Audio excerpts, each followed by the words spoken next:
Hey you, and welcome to this video where I will help you out how to fix Windows security is not opening on Windows. And you can do this in two ways. The first thing that you need to know is search here for Windows security and then go to app settings.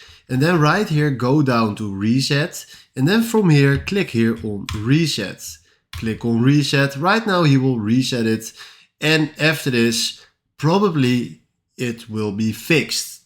But when it's still not fixed, then close this, go to the search bar, search for registry editor, and then from here go to registry editor. Click now on yes and make sure that you paste this exactly in the bar just right here. And then from here we click on start and make sure that the value data is on 3. Then click on OK, do OK. I already had 3, so for me it was a warning, but for you it will be fixed in this second method. So right now if I click this away and you restart your PC by going to start, click here and restart your PC, it will be probably fixed.